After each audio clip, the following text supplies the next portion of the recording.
Okay, this is going to be the second episode of my new League of Legends LPL show, Middle Kingdom Mines, which I noticed almost no one commented on the title of. Quite disappointed at that. I thought it was, low-key, straight-fire reference. Look it up, see what it means. Put it this way, I didn't just pick it out randomly, did I? I'm not just like, oh, that sounds cool. It's like, no, there's always a thought behind the shows that I make. So, Raz, was settling into the second episode. We started the first one off to build up the rapport between the two people, set the tone for where we're going with this thing. Then, obviously, in traditional talk show fashion, we then just immediately move on to like bringing on friends and just people we know, not even like going for the big name guests, just immediately into like nepotism, So Clement's back, remember that guy who every time I ever mentioned the word LMS in the past, he would just appear because, again, there was about 3 people back then who you could have on a show who even followed the LMS but also spoke English. Now, obviously, he's working with the LPL, moved on to bigger and better things. Everyone pause, take a breath, just let it pass. Now we're back. Yes, that's right. So I'll take your silence as complicity in that. So, right, Clement, here's the first question I have for you, right? Because I have to ask you this question since I already talked to Raz about on episode 1, right?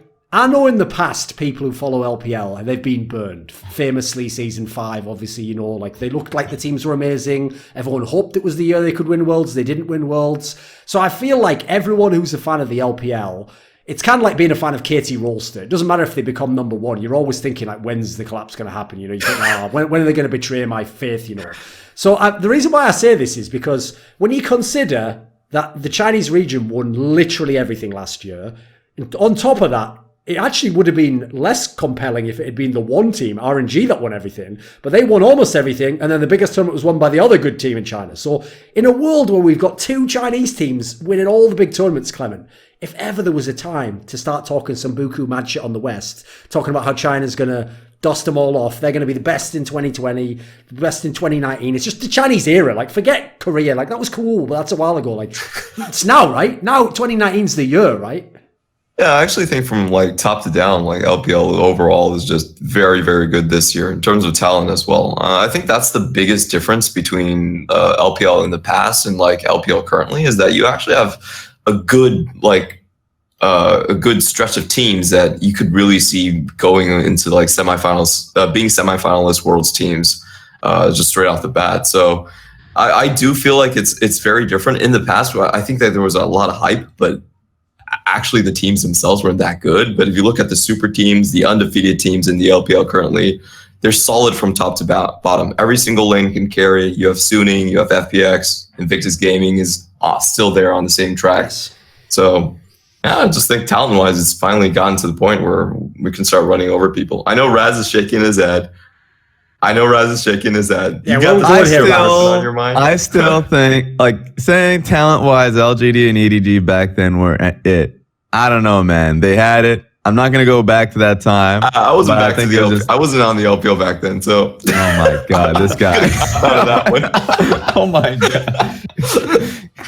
I have actually figured out, though, based on the 2 big failures, which is obviously LGD at Season 5 Worlds and then RNG at Season 8 Worlds, I think I have figured out the secret strategy to defeating really good Chinese teams. And here's where it is. No one else has figured this out. You have to let them win scrims. Because remember, LGD were the ones where like fucking Wayless was like, haha, I'm even inting in scrims and we're winning. And it's like, well, you saw that worked out. And then RNG, obviously everyone said like, shh. If we all agree to lose when they go through bot lane, they might actually try this shit for the whole tournament. And then they were like literally, it was a conspiracy of 40 different teams or something, for all those scrims. And then they did it. And then at the end, they were like, idiots. It was all about solo laners. They left to tie at home. Yes. So the conspiracy worked. That's how you take China down. That's it. That's the ticket. So basically, all I'm going to say is this. All you need to do when Suning does inherit the throne as the new god emperors of China, what you need to do, if you're playing them, you're Korean and you're playing them in scrims before, like MSI, Worlds or whatever, what you need to do is just make it seem like they should always play through the bot lane as well. Just make it seem like they're really carries, just shitting on every lane. Like, it's like the best one with lane dominant here. That's going to be the secret. That's how you're going to draw Suning down. I'm already predicting their fall. I've already predicted their ascension and then their fall. So here's the thing about SMLZ though. He'll never believe his laning phase is good. Okay. this guy will get smacked down like he did versus Vici, and then they'll come in and team fight. So I think he's immediately turned humble. We'll find out if the lane gets like infinitely better, but at the moment they're just going through like that Victor Tom Kench phase. I think Suning is actually going to be a team that's going to be very hard to fool in terms of just scrims. I think he could do it with LGD in the past because they just didn't have a lot of Korean players. But Suning, they already boot camped in Korea. They have a Korean coaching staff, Easy Hoon, of course, and Comet coming in from Africa. So I definitely think they will detect some tomfoolery if the LCK teams actually just try to give them scrims, which is something that actually has happened in the past. We've heard of teams that are just like, I think they're playing us as fools here. Certainly been some fuckery out there. Like my joke I always used to tell Monty is that that's really what the whole purpose of all those backup mid laners is that you would put like Sky or Scout in and then you'd just tell them to tag as Faker and be on his account. And then when the other team wins, you're like, holy shit, we could do it. We can contain Faker. This is amazing. Like, and then you go into the actual game and obviously you're like, what the fuck? This guy's doing none of that stuff. He's just bodying you all over the place. You know, that was the trick. And then after that, obviously the joke is then you go, just sell those backup mid laners to China. So there's a whole industry there. That's how it works. Definitely a business at this point. It is. It's like a cottage industry, isn't it? It's like a little thing they've got on the side. Right, what about this then? So since we brought up Sunning, what is your take on them overall, Clement? Because obviously some of these guys are your boys from the Flash Wolves days. I've always told you these are some of the players, especially Maple. I always wanted to see this guy play in the LPL because back in the day, you know, there wasn't that many great mid laners in the LPL, right? The hype's there. They've won their first games. Admittedly, obviously, RNG wasn't using Uzi Ice. There is that to add in for their victory over week one. But what do you think of Sunning? Like, do you actually put them in that status like they can be a champion of LPL? I still put them at fourth place. And this is our biggest discussion between Raz and me. But okay, let's I do feel this. Okay. No, let's go for it. Give us reasons why. That's what he means. Go for it. Okay. So if I'm starting from the top, I feel like NF split IGRNG and then TOP and then Sunny. That's my guess. But with FPX, how strong they are, I might need to change that later on. But for me, I feel like Suning is a team that right now we really haven't seen the entire potential of the team. They have not been pushed in draft whatsoever. They actually have been picking very stock standard, just Urgot, Lissandra basically every game, and then somehow they can win both the bot lane and the top lane at the same time while getting ganked a lot. So I think their strategy is very, very close to just the meta listing of the champion pools right now. And we haven't actually seen them branch out and try to use very difficult compositions or go into more focused compositions yet. They haven't really been pushed at all. So that's something that's going very strong for them. But at the same time, I'm not sure how deep or how high the ceiling can go, which is a good thing, overall. That's my general take on them. Very, very talented, but I want to see them put into more extreme situations. And I think that's when we're really going to tell how higher the ceiling can actually go. Well, I mean, look, first 2 weeks, you're not really going to get that opportunity, are you? And they literally went up against RNG. So, like, RNG sure did not have Uzi and Tienza, but you had a pretty good image of how they'd be able to take on what was the facilitating roles of RNG of Ming, Karsa, Xiaohu. And they were able to take them on pretty well in terms of the team fighting. Now, my discussion earlier on was more so like I said that it was going to be IG number one. And then during the regular season, I had it as Suning, RNG, you know how RNG usually does during the regular season. They usually int it up by not playing their best players like they are currently right now. Yeah. And then when it comes into the playoffs, I think RNG is going to come back and come into second place. Ruin everyone else's seeds, yeah. Yeah. Yep. It's like, oh, you worked hard for that seed. Would be a real shame if I was to waste it by being around earlier. It's insane. And so, like, for me, Suning, like, yes, ease of composition. I think that's just the meta at the moment. If they're gonna give you Urgot and Lissandra every game, then why not just play Urgot Lissandra every game? True. I think the one point that you had about like the strength of mid lane is something that's going to be true. But Maple at the moment is very much sharing the same identity that Xiaohu's sharing on RNG, where he's just a facilitator to two very good side laners, two exceptional top laner right now. Xiao is still a beast. Like his three flanks constantly going up against Vici, and then playing that well in his Jax when he went up against RNG. Like he is still an insane consistent performer. He just has a team to back him up. And then SMLZ had like, I think in his series against RNG, he had like a 38% damage percentage. The guy on his He's Lucian averaging just goes 36 overall. Yeah. Which is crazy. Wild. He's still doing well. And SMLZ is the best player. I said it last episode. Best player that hasn't made it to Worlds just yet. He is right now top 280 carry. Well, right now, number 1 again, because Uzi doesn't seem to know. He ain't playing. He ain't here. It's like, I don't see him. So right now, they just have like the best players on the team. That's why we call them the Suning Super Team. Yeah. What I want to see them do, however, is I'm a little bit suspect about Hacker's style, and that's my big concern. Is so far Hacker hasn't gone full in on a lane and tried to blow up a lane. That's actually what I want to see, and something they haven't showcased yet. Because you're talking about two sides of the map, and like the general principle of League of Legends is you have to go super hard on one side. And that's why I'm not sure about the ceiling for Suning right now, is because they've been winning both sides of the map pretty easily. I think it's because of the competition. But what I think they're going to have to do when they're playing up against really good teams like FPX, is they're going to have to go hard on one lane and see how far they can push one lane advantage on one side of the map.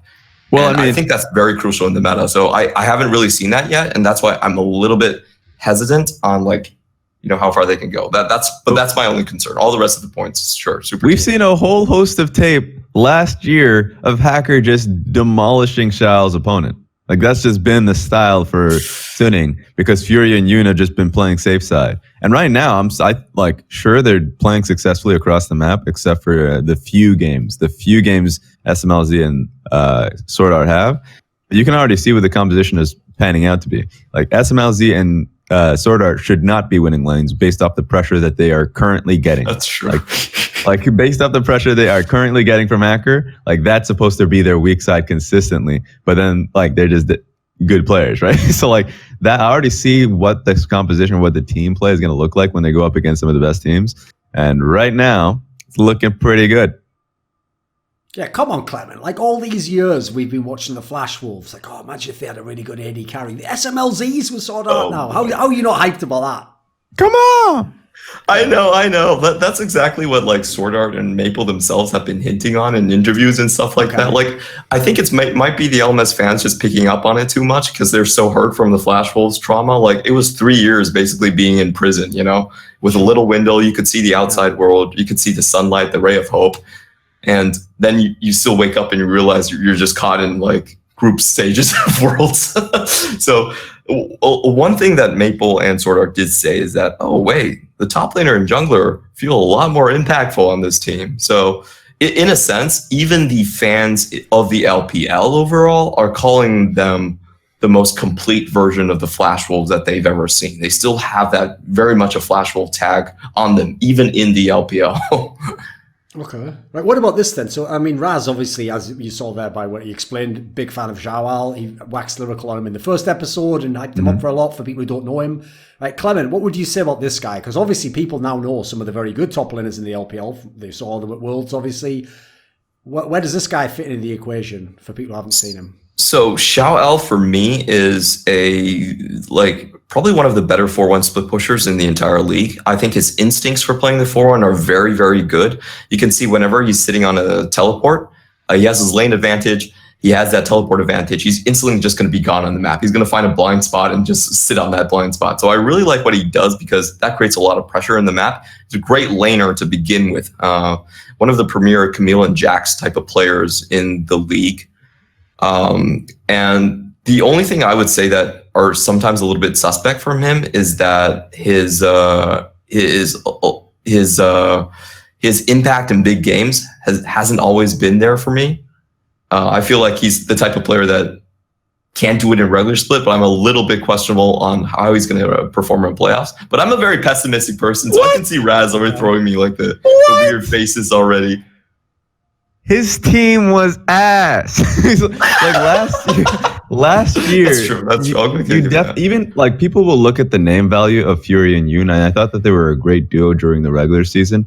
And then you'll look towards like and Angel, their mid laner that they picked up because in Spring Split they lost Knight. Like Knight came in spring, they lost him, and they have now Angel, who they brought in the LDL.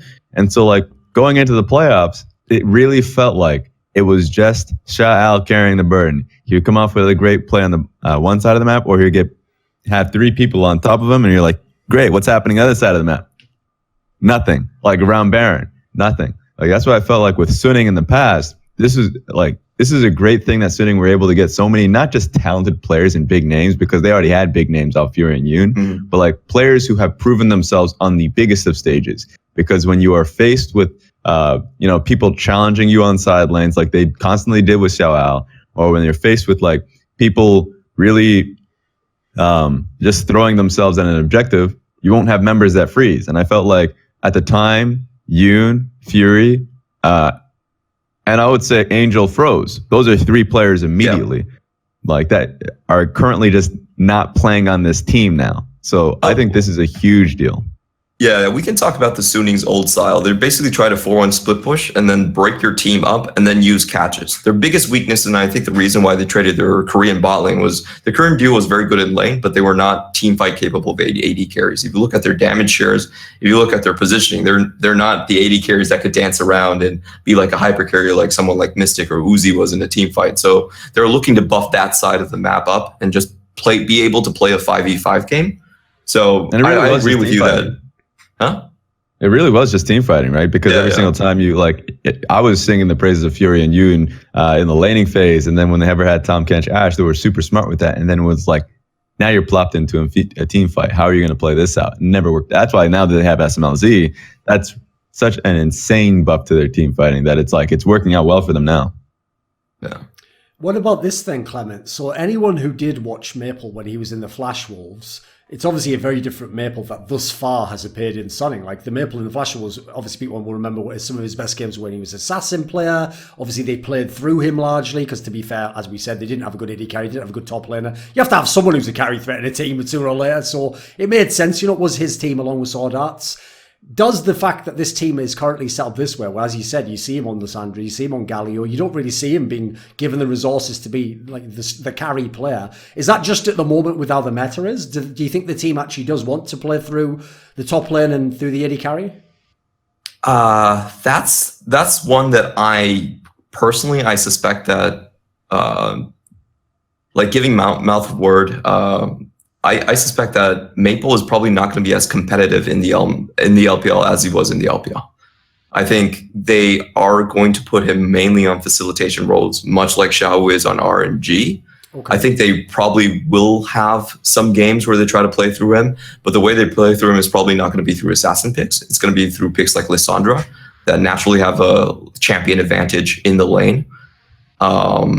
And be more of a pressure point. Because the way they're setting up Maple right now is actually very obvious. You look at the stats, he's ranked 14th in terms of gold share. They're not giving him any resources. They're saying, you know what? Xiao and SMLZ are going to be our go-to side lane hogs. They're going to get all of the gold. Lissandra, you're going to be a roaming member on the team. And I don't think you set that type of a system up with that consistent of a results without there being a studied idea behind that. So even though Maple was really good on assassins in the past, I feel like if he has the same ability to sync up with Hacker like he did with Karsa, that's still a viable option. But I don't think we're going to be seeing it the majority of the time. It's definitely not going to be a go-to for him. Okay. Right. Let's talk then about the best team in the league, which as RNG doesn't have their real lineup, and obviously they always like to arrive fashionably late anyway to the playoffs, as Raz alluded to earlier. This is obviously IG's league. They've started off winning all the games, literally all the games. Now, to be fair, they only played one team that's actually considered a top team, and which is obviously, pun intended, the team that is top. Aside from that, they had a fairly easy schedule. Except they did play Billy Gaming, who, okay, they have something to them. So what do you make of IG so far, Raz?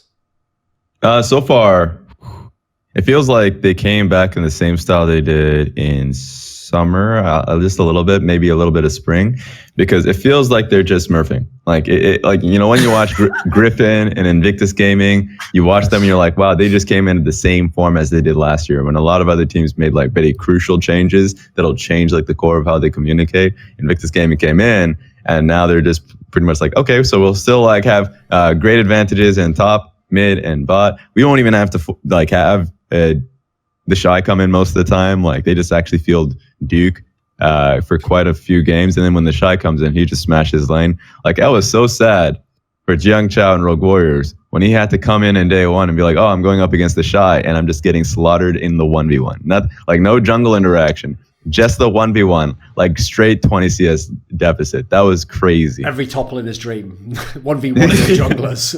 We've gone back inside 7 years or something. But I'm worried because I'm only worried because during the regular season, they were able to get wins so easily, just based off lanes alone. And I saw like, which series was it? It was, let me look at it. During OMG, the Shy and Duke got decimated by Ale, the new OMG top laner. And so they had to bring in jungle and top, like mid lane to actually clear that up. Like some firefighters coming in to stop that mess. Like that, like that. They literally 4 solo kills throughout the entire series for Ale because the Shy was kind of trolling in one of his games and Duke was just not, he was just outmatched. So like that was just the reality of the situation. And then during, I think it was BLG. Yes, it was BLG. That was a weird series. That was like the messiest series I've seen. Oh, like, wait. Let me double check if it was what I think it was. This week. Oh, it was Rogue Warriors. It was Rogue Warriors. That's what I meant. It was Rogue Warriors. Rogue Warriors. Yeah. Yeah. So it's still the same series. It's still the same series. And even though the Shy slaughtered Jiang Chao, like their bottom lane execution and their dives were so garbage. Like Rookie himself actually played out one of the dives incorrectly. And so you're like, I know they're just slaughtering Rogue Warriors. They're not actually playing seriously. They're just challenging whenever you fight. In fact, that's what I think about Lance said in an interview immediately afterwards. It was just literally both teams thinking they could take fights. So they just kept fighting each other. I was like, well, there's no strategy involved in this one, but I don't think there was much strategy involved in the finals at all as well. I think it was just, once again, based off of the solo lane advantages. That's what really surprises me because I kind of have a little bit of different take. I don't think their solo lanes are actually performing that well. It's just how good Ning is as an individual that's just hard carrying through most of these early games. If you look at his stats early, they're absolutely crazy. He's not farming at all. He's consistently getting very high quality ganks off. And for me, Rookie and the Shy actually have a bit of a slow split. Like Rookie has not been on top performances. Had a couple bad games, especially the one you were mentioning in BLG. Mm-hmm. But Ning as an individual is just so far ahead of the curve from the rest of the junglers that he's been facing off that even if they have disasters in lane, which I think they actually had quite a few, it doesn't even matter. Like he just gets them back in terms of kills and in terms of the game pacing, which is absolutely ridiculous. And I think it sheds light on how the meta is played right now is that if you have just a very good jungle that is able to make every side of your lane just a strong side, like the top side and the bottom side, both strong sides, and you can consistently find kills in both lanes, then it almost doesn't even matter how your lanes themselves are going. Like I feel like this is a super jungle focused meta at this point, just from looking at Invictus Gaming. All right. I'll say like the first point that I agree with you. I think Ning is going off like literally 5 MVPs off of the 6 games they've played. And he's literally just playing Zach and Kane. Like he's able to do that because his lanes do so well. And that's why to my second point, it's not, I think your mindset is like last year they were getting 20 CS, like CS difference at 10, like every game seemingly. They're still winning lane for sure. Yeah, they're still like the fact that the Shy when he came in had a 20 CS is one thing, but like every other lane is either going like 10 CS ahead, 5 CS ahead, but they're consistently, and this is the difference now. The CS difference is literally, or at least their pushing difference, is giving free gold of turret plating to Rookie. If we had, and I know Clement's been hunting for this, a turret plating stat and how much gold these guys are actually getting based off of this per game, or at least at the end of the week or something, that would be so much fun because IG would be topping the charts. That's just their strategy. Yeah. Rookie just like, if he finds the option to, if he finds the freedom, he just pushes, chips down turret plating, and then Ning's just hunting with his scythe as Kane. Is like, is this the counter gank opportunity? He's like, nothing, goes to Raptors. And you're like, all right, well, it's like, good luck for this one. It's so fun to actually hear Invictus Gaming in the post-game interviews because they know they're actually not playing the best and they say it themselves. But they're just like, we're still winning anyway. Ning had this great quote where he's finally lost the streak of winning all those MVPs. He was going to take 6. And he was like, I knew that once Jackie Love locked me in the Lee Sin, I wasn't going to win MVP. So I blamed him. Like, he actually wanted to play the game that game. And it's just, there's just such a free flow motion right now. Like, I'm really interested in seeing how IG are going to do, like, when they go up against FPX. That's one of the biggest matchups I think that we have to pay attention to, because FPX is playing, I feel like, a much more structured game. Well, Invictus Gaming, they still have that bonus surplus of talent just flowing through the entire team, and that's the reason they're closing off games so fast. Well, let's do it to order then. Let's do it. Let's talk about Fun plus Phoenix. So this is a team, Raz, that we talked about more towards the end of the last episode, mainly because, like, with the lineup, it's either players that, some of them actually are considered good players, they're just not that huge names, and it's Doinby, basically, and then also Gimgoon, if you know Zenix Storm from, like, 2013 or something, which obviously 99% of people watching the show do not, therefore I just wasted 5 seconds of your life. But anyway, the question is this, Clement, Doinby must just be a fucking god, isn't it? He really is just some sort of insane player. How do his teams always end up looking this good? I think the difference is shot calling. That's the main difference right here. They did mention this in interviews as well, is that Gimgoon finally has someone that he can actually listen to. Gimgoon listens to Doinby on the call, and I think having another Korean player, I don't know if they actually speak in Korean in the team calls themselves, but having another Korean player that he can actually just listen to and follow on, especially in the split pushing aspect, probably does help him a lot. I think the biggest difference is actually Gimgoon on the team. Gimgoon individually was always a great player, but he never really had the coordination with the team. And Doinby, being on the team with him, Doinby also a side lane player, also a player that looks a lot for initiations, can actually coach Gimgoon a lot. They even share the same champion pools, the Akali as well. So there's a lot of overlap in just what these two players are looking to do in game. And once you have one person making all of the shot calls, also Warhorse coming in on the coaching side to probably strengthen that as well. You can really see FPX take off as not just a strong team, but a mentally sound team that can outsmart and outthink opponents. I think down the line, here's my skeptical Raz coming in, man. Here we go. Come on. All right. Down the line, when it comes to playoffs, we'll see the same issues that Doinby's teams in the past have seen, where they are not placing as many control wards as they should, have not been in position for as many objectives as they should, and will try and brawl you, try and like bring you down to some like nonsensical team fight, and it won't work against the best team. So that's why I'm always, when I see FPX doing, yes, Chaogu Reapers, where did that team go? He got MVP on Spring in that split. Then he goes into playoffs, immediately gets kicked out. And then you go into, immediately afterwards, like I'm going to go to, wasn't it? Yeah, it was Newbie. That was team, right? Well, that was beforehand. It was the same, basically, Chaogu Reapers. And then I'll go to immediately Rogue Warriors. Yes. Like, I'll just go to this play. Rogue Warriors, did anyone actually believe this team was a top 3, top 2 team? No. Because when it came down to it... I did, just because I fall for the Doinby trap every time. I'm like, he looks so good. He's a fucking hero. How's he doing this? And then, yeah, it doesn't work, so... And so, like, I'm just going to go straight through this Chaogu Reapers. You're right about, like... but I'm not sure why you're hitting... Of course, like... What is essentially a JD was an unfortunate macro game issue on Doinby himself, though. That seems weird and for me. And here's the thing. Doinby is an exceptional player, right? Okay. He, as a player, he is a great communicator. Like, he will, like, immediately, if you have an issue about, like, following a call, you've heard him in his streams, you've heard him, like, just, like, as a general attitude, he's super confident, he'll tell you what to do, and you just do it.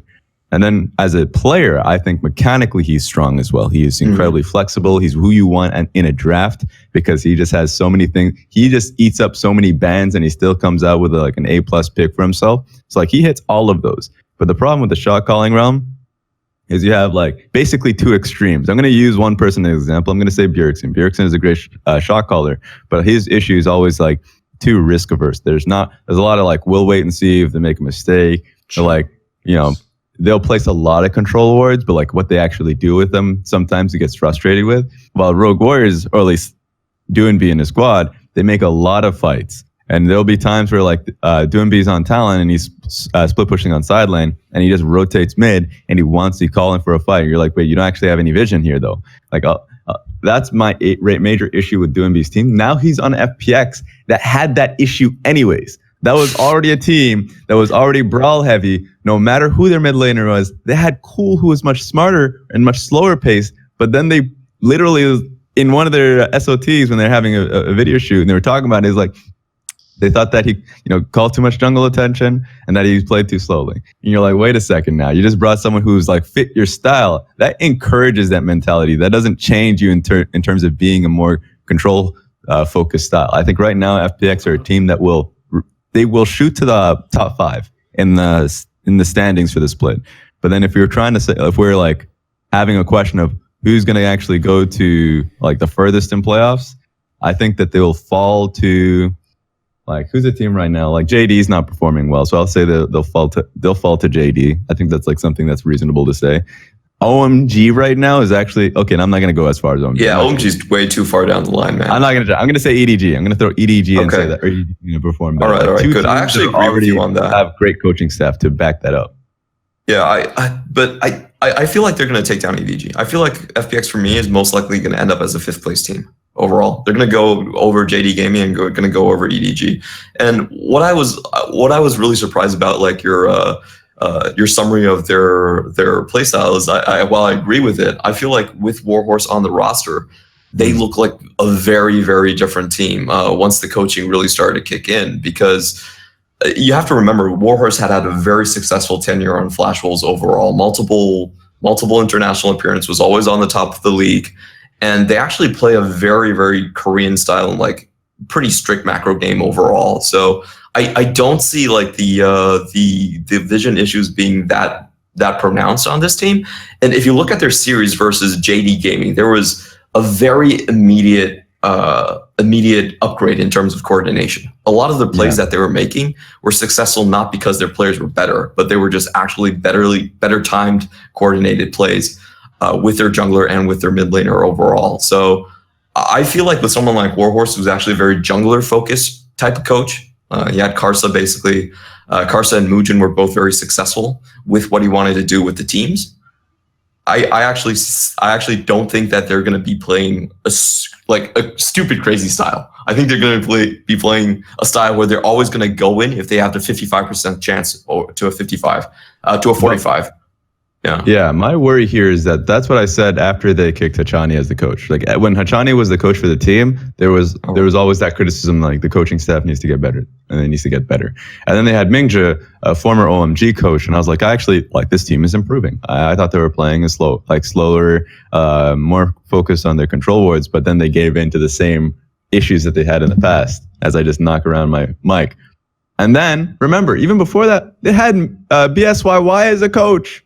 BSYY left Dan Gaming, came onto this team, and it was more like he was improving the team, but they still had the same core issues of just like the inclinations of LWX, Gimgoon, and Crisp to look for fights without any like layered down vision. And so it feels like the same issues that Snake has as a team, where you have so many great players, but then at the end of the day, you put them in the rift, the coach leaves the stage, and at 15 or 20 minutes into the game, they pick one fight that decides it. And you're like, that wasn't the best fight, but we've had this conversation about like 50 times. It's like, so. Okay. So my issue with FPX going higher is actually very different than yours. I actually think that what's actually going to cap them is soul lane ability. Because even though Gimgoon's good, I'm not sure he's going to be as good as someone like the Shy. I'm not sure how he's going to fare up against Xiao L, for instance.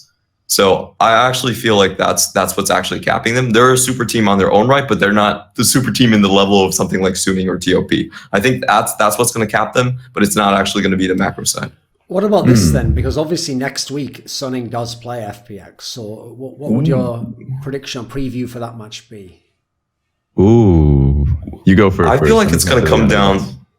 For me, it's going to come down to how their bot lanes perform. I think that's the biggest issue. Like the big reason that FPX might not go higher is their bot lane can only play one track. They're super aggressive, and if their bot lane does not work out, they tend to feed. They have a very strong tendency to do that.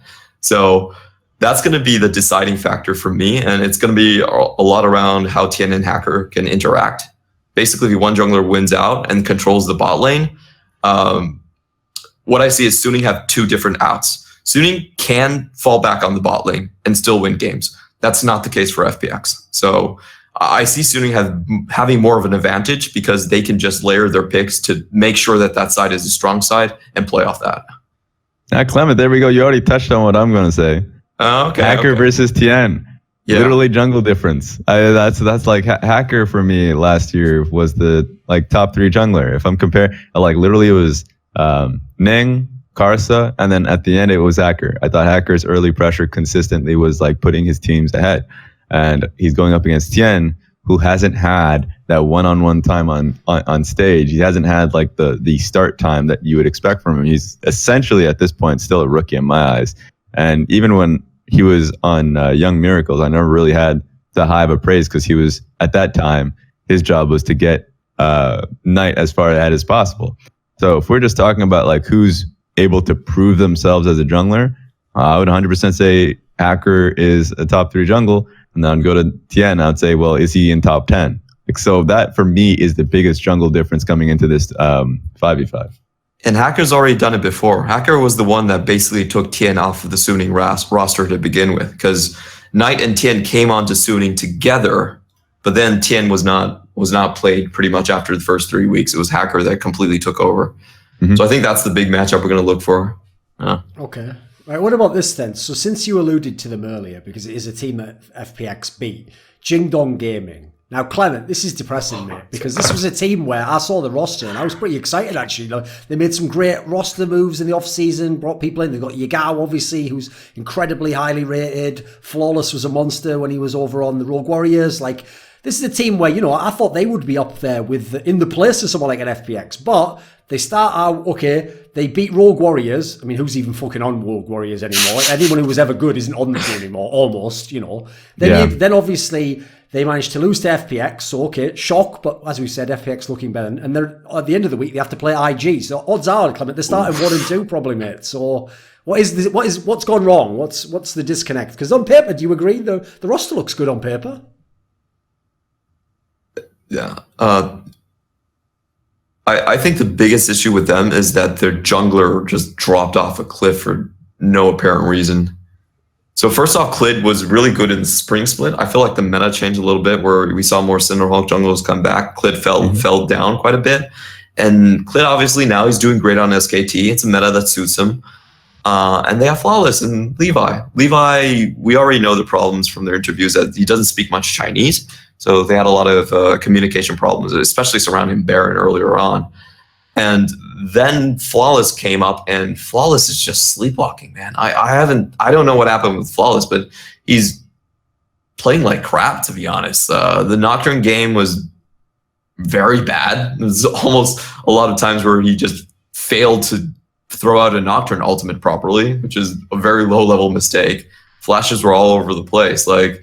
So I think their style is really relying on getting them their solo lanes ahead. But at this point in the game where there aren't a lot of teleports happening on the map, where roaming around the map is very difficult to actually do, you need a very good jungler to start all of the action happening. Now, I'll go back to 2018 just a little bit and touch on why JD Gaming was such a good team. It was because they were willing to leave their lanes constantly. They were a team that had very low CS scores across the board, but very high kills and assists at 15 minutes. Yagao was always leaving his lane on something like Galio. Zoom did it a lot as well. And also in the bot lane, you had Ruma, who was willing to roam pre-level 6. So this was a team that had a lot of dynamic changes, and they would leverage a lot of times the tower HP.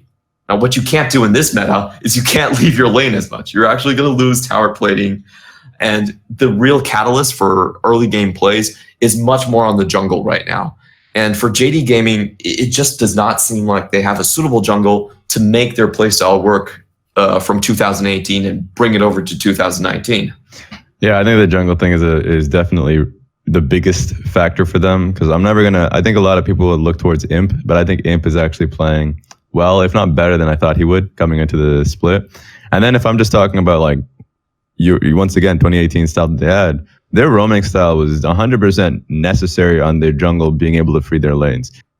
Not just the support, but mostly if your Gao is leaving his lane, he's doing it alongside Clid. Clid is joining him in a 3-man top lane fight. Clid is joining him in a 4-man bottom lane fight. He was always essentially roaming and hand-holding his the roamer who's going to be alongside him, so the play would be effective. Now, I think the turret plating involves more risk, but it's still like this style is still effective. You can still utilize it because worst case scenario, you just go all in on trading plates and just take down mid lane tower for bot lane tower or top lane, like, you know what I mean? So that's still effective. The fact that they now have Flawless and Levi, who both of them, I think right now, are communication-wise ain't there. But more so, synergy-wise, they came onto the team pretty late. Like, a lot of the JD changes that came through were like at the end of off-season that they finally pick up. In fact, they only picked up Imp after Demacia Cup. And then for the jungle changes, Flawless came in, sure, for Demacia Cup, and he had some time with him, just a little bit. But Levi, nah. He like flew in after Demacia Cup, finally met the team, and is like, all right, guys, time to go on stage. So like this team definitely needs time, and so they're going to look real bad in the first few weeks. Clement, does it, if you're saying like Flawless to you looked like bad, it didn't seem to do it, do you think that he got overhyped from playing with Doinby? Do you think that maybe like made him look better than he was? Honestly, I feel like it has something to do with mechanical downturn because he was very good in spring just on a solo level basis. A lot of their play did not revolve around 2v2 from Doinby and Flawless. A lot of it was actually just Flawless getting solo kills on the enemy jungler. If you look at his solo kill amounts, it was actually incredibly high. He didn't even take enemy caps a lot of time. He was just taking enemy heads. But from Summer Split on, he just lost a lot of confidence in terms of his champion pick. And what he's defaulting to right now are Gragas and Nocturne, which are not early contest picks in terms of just running into the enemy team jungler, which I think is the biggest worrying point, because what it used to be is this guy was going to take Kha'Zix, he was going to take Lee Sin, he was going to be super aggressive in finding the enemy jungler and actually just killing him. Now, we haven't seen that Flawless for almost I would say, a split in half right now. Which is a bit weird, right? I mean, on. If you look at the current meta, obviously you can play Olaf, Xin Zhao. I mean, there's things out there you'd think he'd want to play in that case. Lee Sin as well. He just doesn't want to touch the Lee Sin either, which I'm very surprised about. Yeah, I think the 2v2 is really important. Remember, Flawless's old team he was with Doinby. So like, if you're with Doinby, communication with your mid lane's never crazy. He can speak fluent Chinese, Korean. Doinby is a major communicator, so he like leads you in where you want to head. And Flawless provided exactly what Doinby needed, which was like excellent mechanics on the carry picks you're referring to.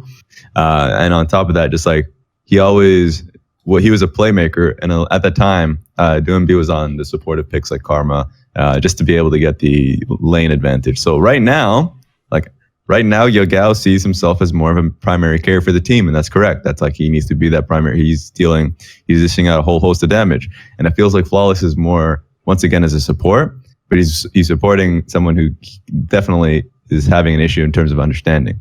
So that just takes a lot of time. Surprisingly, like working alongside that takes like maybe 3-4 weeks for you to really feel comfortable working alongside somebody in a lot of these situations. So I think that's right now, JD, they're just going to hope that they win based off of the skill level of their own players, and they can get that win off of like the lower tier teams, like just scraping past Rogue Warriors when they had like the first loss off that like Rise Rek'Sai game.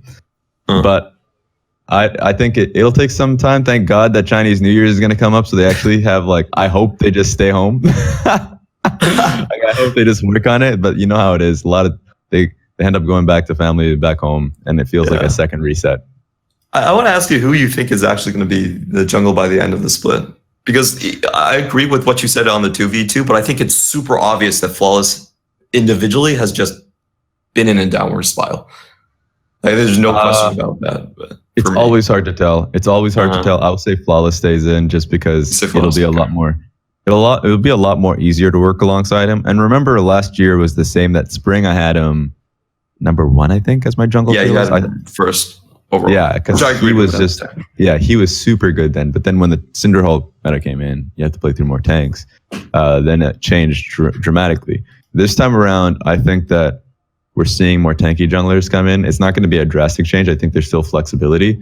I think it just literally is him understanding who he's playing with and trying to work alongside with Yagao a little bit more. I think I am much more faithful that it'll take just a week and he'll come back. Okay. Oh, you're a very optimistic person, Mr. Raz. And it has to work because I think Levi won't change that damn thing, man. Yeah, learning Mandarin is tough, so I agree with that. That's crazy, actually. I mean, I hadn't thought of it, but obviously Vietnam isn't connected with China in the same way. Is it actually traditional for Vietnamese people to know any Mandarin? No, the ethnicity is very close, but actually the language is a completely different.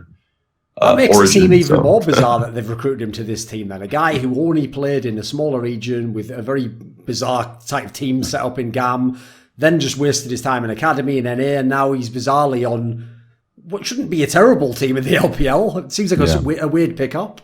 I think for me, it made a lot of sense when the pickup came through. Like for me, it was like, okay, JD need a jungler that can actually be active on the map. That's a big plus. And then Levi comes in, look excellent. And I don't remember the order of the pickup, but when I saw that it was like both Flawless and Levi, I was like, they're the same style of players, so they're bringing both of them in just to see who's the more successful one, who comes in with the ball rolling and basically just change up based off of results. If Levi is not doing it, then they can bring in Flawless. Flawless did start out with the Masia Cup, so they're just going to naturally start him out in day one, is how I felt. Yeah, according to Gamepedia, Flawless joined 2 days later. So like that Levi guy just can't catch a break, can he? You know, he signs for like NA. Oh, will I be playing? Well, actually, the problem is Levi. We already sort of have two import players that we always play in every game. All right, well, I'll try my hardest in academy. Finally, Raz, you're so right. They needed a jungler just like me. It's Levi. I'm here to apply pressure, get things cracking. Yeah, 2 days later. Hi, welcome to the team, Flawless. Shit, doesn't he do everything I do, but better? And also, he also can't speak Mandarin either, so really I don't have any advantages over him. Shit. Well, back to the bench I go. I'm going to root for Levi. I feel like Levi is, by the end of the split, Levi is going to be the one that's starting for JD Gaming. I felt like he had a better early game, at least in his game one phase. Like it was just a very unlucky gank where he gave up a double kill, but you know that's just kind of the risky thing that can happen when you're doing it. I think mechanically he looks far more on point than Flawless. And one thing that I found really interesting was Yagao defending Levi after he was benched in game one. So Yagao actually made a public announcement and say, Levi's a great player. I like playing with him. His only problem is that he doesn't speak Mandarin right now. And I felt like that's very telling. Like if you have someone like rooting for you like that. He just came in China, mate. Look, like he just literally dropped, and we all know. I could be reading too much into this. Yeah, I think for me it was more so like he comes in first day and everything goes wrong. Even if he blamed him at all for what happened in the game, of course he's gonna be like, all right, he's receiving a lot of flame. People are saying, take his head. Like, definitely go out there and quell the flames. But I think it makes a lot of sense for them to do that and defend him going forward. Okay. So that's for me thinking like that. But you're probably right. Maybe there is maybe he does prefer Levi during scrims. I think there's a lot that's going to be happening behind closed door that Coach Ohm is going to have to really iron out. That's the biggest voodoo magic right now behind closed doors, is that whenever you see a Team WE game or a JD, you just see random players coming back in. You're like, why is this the case? Because of scrims. So if someone's just hard smurfing in scrims, they're probably going to be playing the next day, and you wouldn't expect it to be the case. Okay. Well, along those lines then, when I did the first episode with you, right, there's only a couple of teams we didn't discuss because I did that classic elitist move of being like, who the fuck cares about Sino Dragon Gaming? They're not going to do anything, Raz. Anyway, So joke's on us. Turns out the teams we did waste our time talking about, WE, Snake, lost to Sino Dragon Gaming. They lost to them. What's happening? Who the fuck is this team? We better actually introduce Clement, them now. You had some faith in W, all right? Get out of here again. I need to hype them up, man. They're the history and they're the team that started it all in China, so I need to give them some respect. Well, the problem is, Clement, they made Chinese history in League of Legends, and now China's making them history. Oh, damn. So are we going to go into WE first, what their problems are? No, first of all, I just want to introduce this team quickly, because we never talked in the last episode about the SDG team. So who is this team? I mean, the team of players, I barely know any of these guys. Raz, you're Okay. super familiar with them. You're probably Yeah, because I watch the LDL. So the like developmental like the LDL, for a lot of people know, it's a host of like organizations that want to get into the LPL at the same time as like academy teams that, yeah, you know what, if they make it to the LPL, they'll make a quick buck, sell them to another org. Well, that's a lot of it. For Sino Dragons, in their regular season, they had a perfect regular season. They just smashed people, and they were the favorites by far to get into the LPL. I had them and Vici's academy team basically coming out, and they did. They go into the finals. It was Vici's academy team versus Xeno Dragons, and Xeno Dragons take the win. And a lot of it is based around two very key players, in my opinion, which is, I mean Clement agrees on this one, Chang Hong and Tuila. Both of them are very good laners, but they play slow. Yeah. So like both of them are very good slow players because their primary win condition is through like larger team fights. They'll pick for team fights. Tuila is a great like Cassiopeia mage player, but obviously he ain't getting Cassio in this meta. Chang Hong is a great essentially he's a great facilitator and tank player, but he does play great in carries. I've loved Chang Hong personally.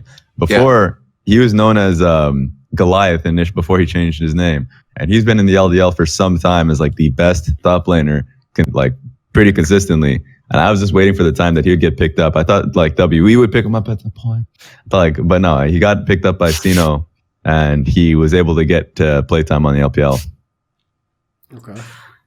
Will this team actually do anything more than this, Clement? Like, they've had a couple of already, respectable wins when you consider a fairly unknown squad. What can we expect from the team? I feel like this team, for me, is their team fights are great. Their late game team fights, like you were talking about, I think is their strongest point.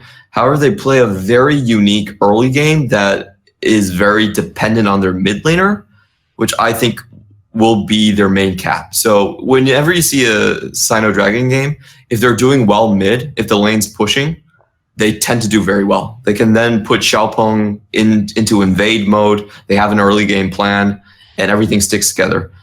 If Tuila doesn't get the push, he's shoved in, then the game typically is very, very bad. Now, the reason I'm putting it a lot of the success or failure on Tuila is because he plays a very unique champion pool. Like, his champion pool is completely outside the meta. He's a Zillion, Aurelion, Soul, even plays a bit of Kled, but it's not the stock standard stuff. So it has a very high ceiling for success, but at the same time, he can also do very poorly in lane and have a very low bar coming into it as well. So that's the main gate I see. But if they have a successful game, and this is the win condition for them, what happens is Tuila plays a control mage. He's pushing the wave in. They have Xiaopeng, who I think is their second best player on the roster mechanically, on something like Lee Sin and Nidalee. They constantly invade into the enemy jungle. They play more towards the top side. Changhong is then fed. You can play a split pusher as well. And then late game, Gala, who's their AD carry, is actually very good in terms of a hyper carry sense. Not so much in the laning, but actually very good in the hyper carry sense. And then they string everything together, and it looks strong from start to finish. However, if they don't get the mid game, if they don't get the mid lane push, then things kind of go awry. This team reminds me a little bit of, I would say they're a lesser version of the first split Snake came into the split for me.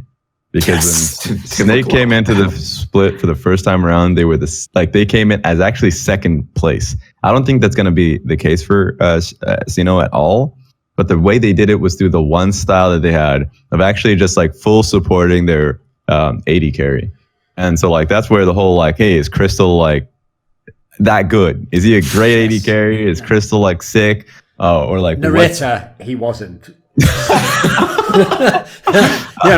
was a great question for us all to poise. Yeah, indeed. Because they just played that Juggernaut composition. Right now, what's happening is like, I think Clement already made a mention of it. Like their top players are their top three on the map, which is Xiaopeng, Changhong, and Tuila. But the way they play the game, the actual damage dealer is Xiaopeng. And I guess through control mages, if it's the meta, it's going to be Tuila. But for the most part, he's playing like more supporty picks, even the Lulu. So like for the most part, they actually do not have damage in the top side of the map. And so a lot of it is protecting Gala, who is their AD carry. That during the LDL, his position was being challenged with like people will know him. It's Alone, former like JD, like used to be in the LPL, but he was not real. He wasn't good. He was like bottom tier 80 carry. And right now, Gala, who's doing great in the late game, big question is, hey, is it because of the support? And right now, Sino's composition, he has to be ahead. He has to be their primary damage dealer. Or is he actually a good AD? Like right now, the LPL, in my opinion, everyone agrees with this, but I'm just saying based off of Gala's strength, LPL is the most stacked AD carry pool, mid lane pool in the world. And right now, Gala sits close to the bottom. And we can rank him, we can throw it out there, but like his laning phase isn't impressive. Obviously, he'll pick for a later game team fight, and he gets buffed up in these team fights. He has a lot of great support. Right now, it's not an 80 carry meta, and he's getting really propped up to be that carry because he needs to be. So that's my case on Sino. Okay. I feel like Sino Dragon, for me, the highest they go is probably going to be around 12th or 11th. Because if you listen to what all we're saying right now, their entire system is not very efficient. Like, they're very reliant on damage dealing from their bot lane, who doesn't actually have the strongest lane. They tend to play towards their top side a little bit more in Changhong. And Twila is completely outside of the meta, which is always a bit of a question mark in terms of the highest levels in competitive play. So I overall, I just think that it's a very wobbly and kind of convoluted system that they have to go through to pick up all of their advantages. And that's going to cap them lower on the ranking. So my preseason tier list, I had Loving as like 8th place, somewhere mid-tier. And I would still say that's the case right now. And it's more indicative of the bottom tier teams that are actually trying to work their way back up. Right. Like I would say right now it's Rogue Warriors, Team WE, LGD, Victory 5, Vici to a weird extent that might be a cool matchup. Snake, all of those teams immediately, I'm like, Sino's better than. Like I already been proven that like that's the case. So that actually pushes them already to a 9th place position. And then if I move any further up, then it's like, okay, now I need to know how they do up against BLG, OMG. And I think they're more coordinated than OMG. And BLG is a big question mark. They actually have the same issue with Jinjiao. So then if I'm saying BLG, that kind of puts them right around the 8th place position. So I think right now, based off of my rankings on Sino, I'd put them in there. Okay, 8th is way too high, but we need to admit, I just named all the teams, dog. No, I'm telling you, a lot of those teams are gonna surpass Sino Dragons. Okay, a lot of those teams are gonna surpass. All right, our V5 I think is gonna be better. I think Snake at the end of the year is probably gonna be better. I can agree with Snake, but Snake already lost that one, so like that one's. Well, they're Snake, so you know. They lost a direct matchup. I know. That's a single round robin. You ain't going right back to the pit again. I understand. I'm just saying that by year end of the split, when they actually have everything sorted, I feel like. And Andy. So the problem with me with Sino Dragons is I don't think talent wise. Do you agree with me on this? Talent wise, I don't think they're actually 8th. Talent wise, I'll say that a lot of the teams they surpassed are better talented. Like Victory 5 is better talented. LGD, no. Kramer is better, but not the rest of the map. Yeah. Kramer and Yuki, I'll give them. Maybe Kandi. That's 3 players already, but they will never find coordination on that team. Team WE, 100%. Yes. Like they have CA and Mystic, but we all know what's happening over there. Like, but that's the issue right now, especially in spring. You're saying at the end of the year. Yes, I'm saying at the end of the year, I feel like Sino Dragons are probably at best 12th. Yeah, but you're changing the question now. Okay. You're saying currently then. Okay. Currently 8th. Okay. I can give that to you.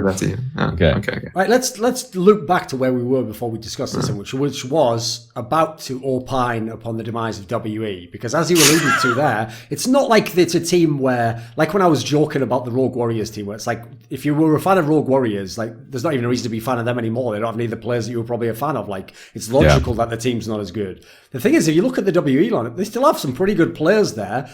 Now, they might have different opinions on that, Raz, because they've already played 7 different players. Yeah. And, you know, that guy who literally was the mainstay of the mid lane, didn't even play all the games. So what is going on with WE exactly? Does anyone know this question? All right, let me start off by saying that the biggest hit that they've ever had as an organization is that they lost Coach Ohm and he went to JD.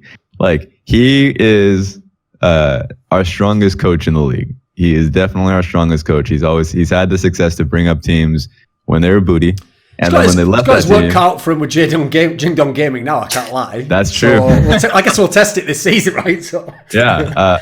But even when he was with Vici Gaming, they were like a playoff contender. He left Vici Gaming and sure a few other members as well. But like when they were, a few members stayed and remained, they were the worst. They didn't have any strategy behind them.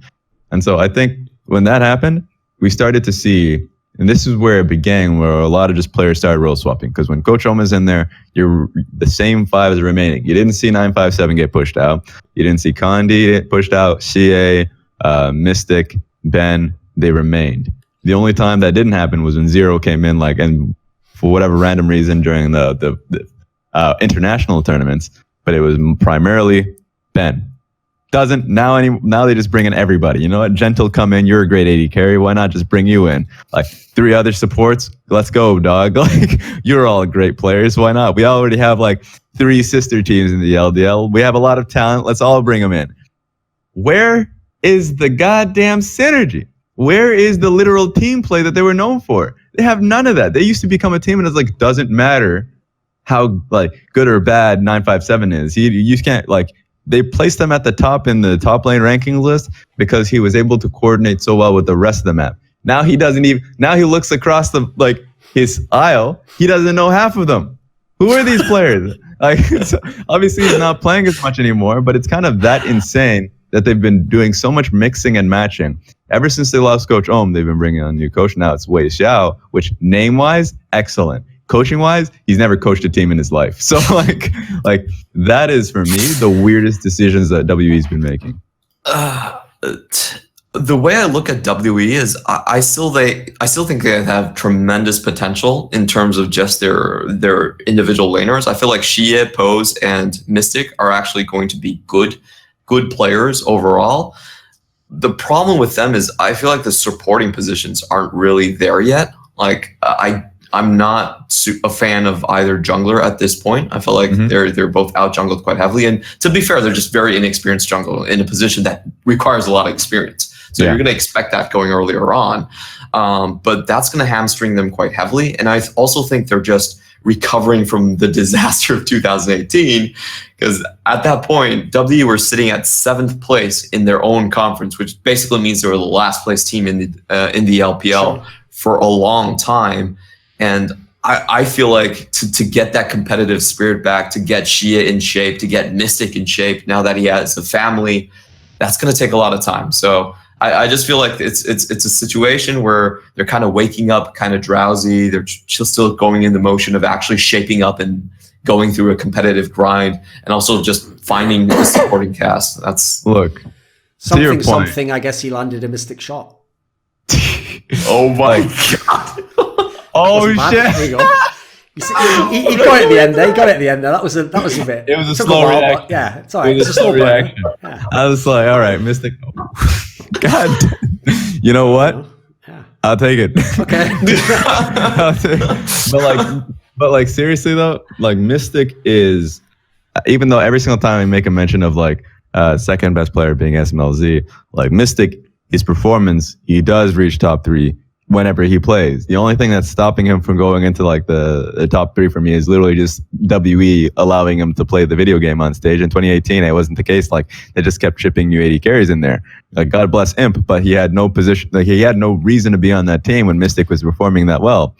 CA in Spring Split 2018, second best player next to Rookie in the LPL. He was that good. He was actually hard carrying the team. Teams, especially Magic, probably why he's playing right now, said hey, as long as I just free Xie early on, then we'll win the game. We'll have a chance of winning as long as we allow him to essentially play. That was the way to do it. So the fact that they actually only they brought Chen 9 in game 1 is okay, they didn't take SDG seriously, even though it's a right. I guess single round robin. They're you know what? We'll just put in our supportive players. Now that didn't work, they bring in CA, but they still have that issue in terms of synergy. And you're right. Last time they had their chance of having experienced junglers with Pepper and Condi, and now they're shipped off into different teams, and now they have 2 green junglers. So it's only going to get worse for me with WE, because before they didn't have synergy because they were throwing different players every time. now they legitimately have an issue in terms of just having green players, specifically in the top end jungle. Clement, do you actually think, though, that as much as you have your skepticism about the supportive elements, do you think it was the right move to let Condi go? I mean, obviously, like, he didn't exactly have a great time of it towards the end in WE. It was looking bad, but he was someone with name value, obviously. You know, he once upon a time was considered a good player. Was it the right move to go with these less experienced players and switch it up? Because obviously you have to remove someone from the equation, right? You can't keep all the big names. For me, it was kind of an image move. That's the way I see it, to be honest. And you can search about this on Weibo. I'm not going to talk about it. Elaborate. For me, it was more of an image move. What? Okay. Yeah. Just do your own research, people. Yes, do your own research. Find out the real reason why W is not on W anymore, and why he has been sent to maximum federal prison LGD, which I think he's on right now. It's sort of a life sentence. But yeah, like behind the closed doors for WE, a lot of drama about, like, even with the whole Ben situation, he wasn't playing 100% of the games, because I heard that, like, you hear about like fights that would happen on behind the scenes, and so a lot also of it. Search on Weibo. There's actually clips of that. There are clips. You need to. They're streaming clips of that. So W was not a quiet team, by the way. Yeah. A lot of it was behind the scenes. He wasn't even behind the scenes, which was what I felt made it a lot worse. That makes you wonder what goes on behind the scenes that gets cut out. Like, what do they ever say? No, let's not let that go out. That might ruin our image. What, a fight? And like, yeah, go for it.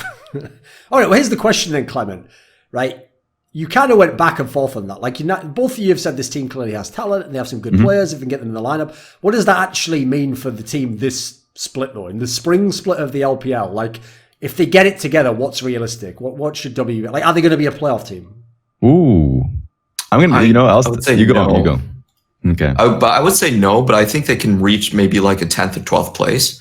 The playoff teams that I'm looking for are probably, because I already have the playoff teams basically slotted in already. I think top 6 are pretty solid. And for me, it was just a question between 7th and 8th place. Top 6, IG, RNG, SN, TOP. FPX, probably JD Gaming, and then for 6th to 8th place, it's going to be EDG, V5. Who else did I have right there? I'm missing one team from Snake, somewhere. Maybe? No, not Snake. Who else? But I feel like playoff overall is pretty. Billy, maybe. No, it's not Billy either. Who's left? There's only OMG. Yeah, what's going on here? Gone already? Yeah, who's left in the league? Is Clement RNG, aware what teams are in the LPL? He had that suspect one before, right I know. Like that one before where you listed all the teams off. He agreed with you, and then he disagreed with the premise of that they would be at that spot. It's like, math doesn't check out. Okay. So my 8 teams, top 8 teams: Invictus Gaming, FunPlus Phoenix, Suning, Edward Gaming, JD Gaming, RNG, TOP, and V5. I think those are going to be my top 8. V5. Yeah, they have a really good roster. So I don't think WE are going to fit into the top 8, but just based off the teams I listed off right there. But I think they can actually be a solid, I'd say, 10th to 12th team. The only point that I really need to see them be better at is just they need to get Magic up to snuff quick enough. Because in their opening matches, we actually saw Chen 9 and Mystic in the bot lane go out to up to 30 CS leads just in the laning phase. So they still have the laning power. I feel like Pose actually has the mechanics to go even higher. He's just not prioritized on the map because you have Mystic in the bot lane. So their lanes actually look decent. Their lanes look like they can carry themselves higher. It's just about coordination. It's just about the jungler position. And for me, the support position as well. So, well, to the point that Thorin made, which was like if they got shit together, if their coordination issues are not an issue, then I do think that they'd quite easily make the playoffs. In fact, I'd say that they would make it to. I agree in the top 5 being solidified pretty loosely, and I would say they would go 6th to 8th place, and that's really significant. Because we're talking about a star power. If you are that good of a player, you should be able to take down lanes consistently. Mystic is that good of a player. Shea is that good of a player. Immediately, I'll just say Pose 957. Both of them, I think, no matter who you put up there, that good of a player in terms of how to play around team fights, And on top of that, like being able to just individually play well. Shia and Mystic, if you have 2 stars just like that, there's no excuse. There really shouldn't be. Yeah, there should be. And so, like for me, like if you just have those players, you should get the job done. I think WE's problems have always been everything other than talent. There's always been literally just pulling the team, organization, coaching staff, like drama, like whatever has always been an issue for them. And it's only been 1 year. I think it's like very easy to kind of cast aside that the 2017 was super successful with them. Yes. And not much has actually changed player wise. Like a lot of the players are still in the organization. They're slowly losing them. And I think that's the danger. You lost Ben, that sucks. Like that was for me, that's a big hit. Even though missing is a great support, like I thought Ben created like a standard in in how your team fights in lane should be played. I thought Ben was a very calm player in that regard. And then like 957, I don't know anymore, man. I like they've just, I don't remember the last time he actually played the game. Yeah, the journal. So who do you think they kick out? EDG, JD Gaming, V5. V5. They kick V5 out. Oh, yeah, okay. V5. Yeah, I think V5 is the issue. If you look through like the entire roster, they've all had that next. history. Let me just ask you this to wrap up the WE question. Go for it. So next week they play EDG. So there's a matchup exactly around the range you were talking about. So who wins this matchup, Raz? EDG. Because like if we're just talking about ideals for WE, then it should be a very competitive matchup. And to be honest, in the past, it's always been going to a best of 3 because EDG just does it like that. But EDG is a team I always have faith in their structure. Their supportive staff's great. Even though No Fake went to a Freak of Freaks, like Coach Art's still great. And you go ahead, just to say it. I know you're looking for it. Just say it, Clement. What are you trying to say? Oh, he's lagged when he tried to say it. Oh my God, that's even better. Yeah. Don't interrupt me, my friend. Are you back? Don't do it. Okay, let's see. Oh, he's back. Are you back, Clement? I'm back. Yeah, we can hear you. You lagged there. What yeah, were you go for it. Oh, sorry. 2-0 EDG. W are going to remain winless. I didn't even hear him. EDG, he said. Yeah. I think it's going to be very one-sided. Haro is actually a good jungler right now. Yeah. So I would say 2-1 just because it didn't matter how bad WE were in the past. It's just always find a way to be in a 2-1 because EDG messes up in the game. You're just like, okay, well I guess we're going to a full 3-game distance.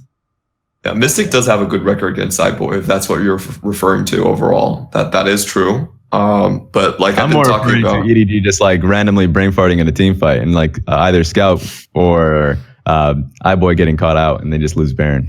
That's it. That's a really Hail Mary play for me. I've always been saying this the entire show, but junglers are super important in this meta. They are the sole position that can decide which part of the map is the strong side on the map, regardless of the matchup. So with Haro versus Magic, I have to give it to EDG. I think it's going to be a straight up 2-0. Okay, right. So then the team you referred to then, V5, this is a team that nobody outside of China is going to have any expectations for whatsoever. So why is this team exciting you, Clement? What's interesting about them? The interesting thing about this team is that all of their players are not new. Like there are veteran players in every single position, and you've actually seen them play before. Yes. And all of these players are above average players in their respective positions. You got Jinnu in the top lane. We call him the Immortal Sword.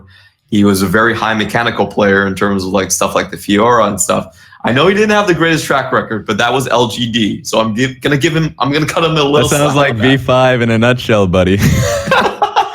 Let me sounds like a lot of these players. Okay, go ahead.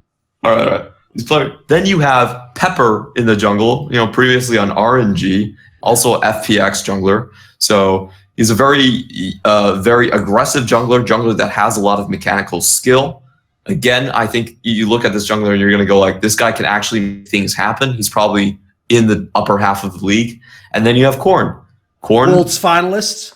Yeah. Admittedly, it was 4 years ago. But despite everything we talked about Korn, he's still 20 years old, which is that's pretty nuts. Amazing to think about. It's absolutely nuts. He's been playing for so long, but he actually can still become a better player just because he's actually really young. Even in mid laners, he's actually young. He had a really good spit on TOP. He's a big reason why TOP were actually a playoff team last time around.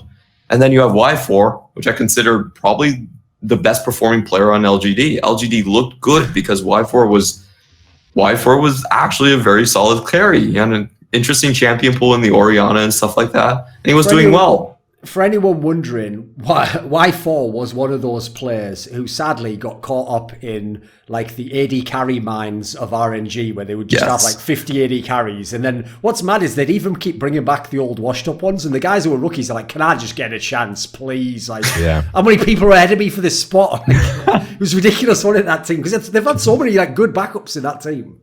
I know Y4 even had a higher win rate than Abel when he over his stint on with his stint on RNG, which is, it's quite remarkable overall. Even though the rest of the map could definitely carry.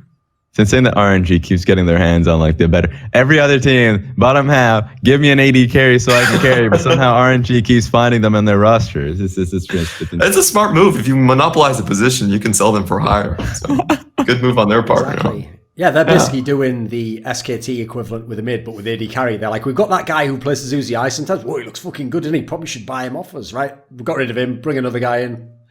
And it's actually a working strategy. Like, a lot of AD carries will play on the team just to play behind Uzi. So it's a great business tactic. You got to give it some. And then you have Road in the bot lane as well. Road as a support, it was one of the main reasons why BLG were actually a good team, because he's a very good initiator. And you have to say once more, I think he's in the upper echelon in terms of supports in the LPL. You go down the entire list, this entire team, every single position is one of the better players. How are they not a playoff team? You just sat on your own sword, and I know people say fell, but no, your butt hurts because you said my Road. God. Okay, give it to me. Why you said are BLG? You said Road was the reason that BLG was successful. What happened summer? One of the main reasons, yeah, for sure. What happened in summer? BLG got blown the hell away. They were the worst team in the conference. They didn't have a mid laner, and they didn't have a mid. They didn't have a jungle. And Road made some boosts. BLG for me was a stylistic failure. Okay, that was. But we're gonna go through a lot of these. Then what about Jinu?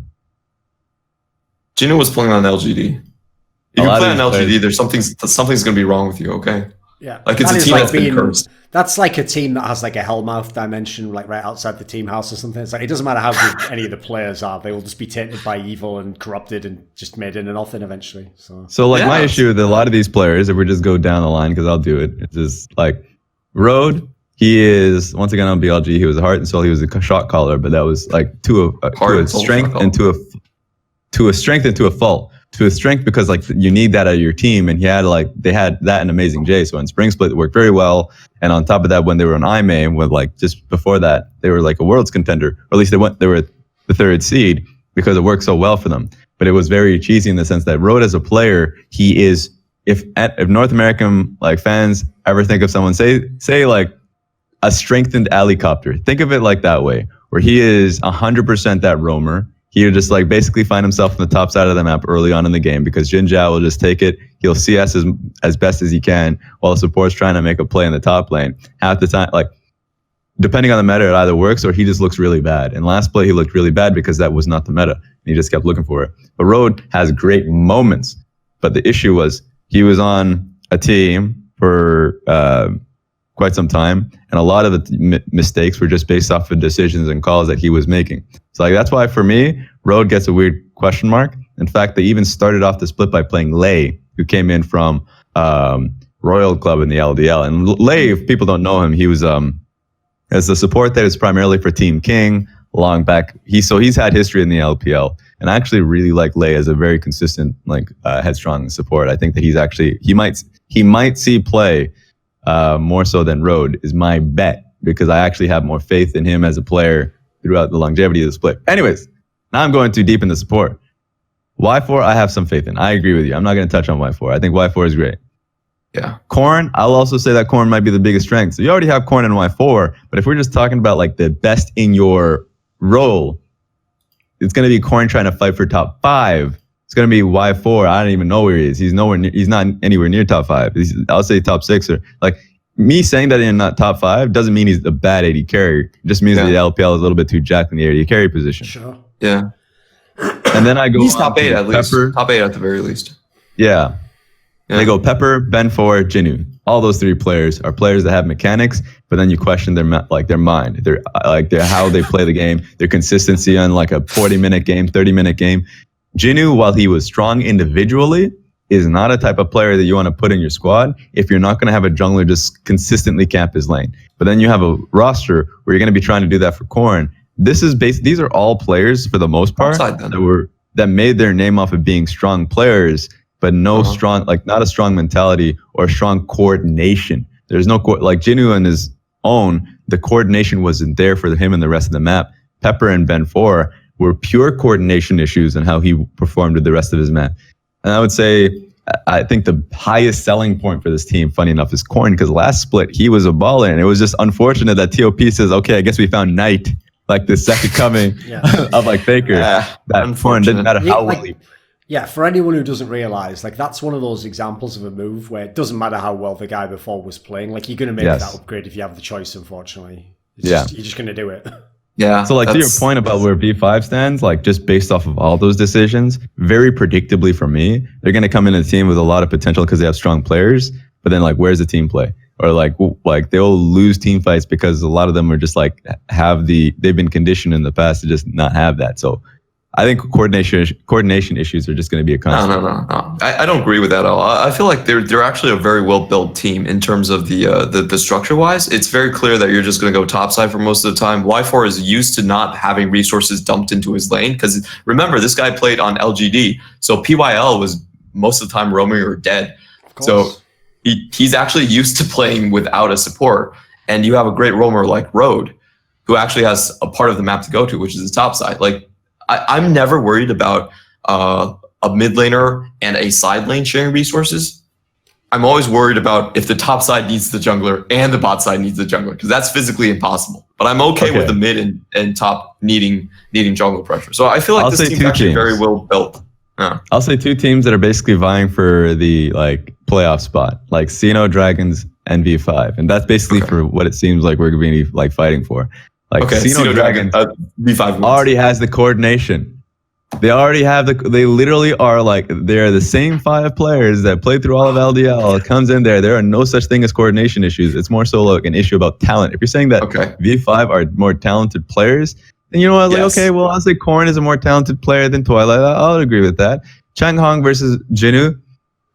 I don't think so, Doug. That's an interesting one. Yeah, I actually give it to Chang Hong. I actually give it to Chang Hong.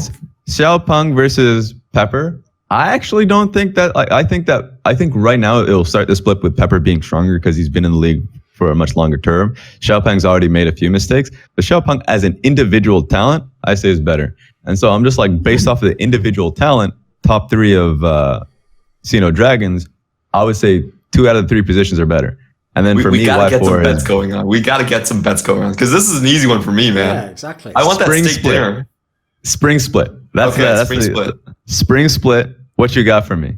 Oh, actually, steak dinner. It's got to be steak dinner. It's got to be a blessing. But which of the 2 teams' bliss is higher, right? Yeah. V5 and Xeno Dragons we're doing. Yeah.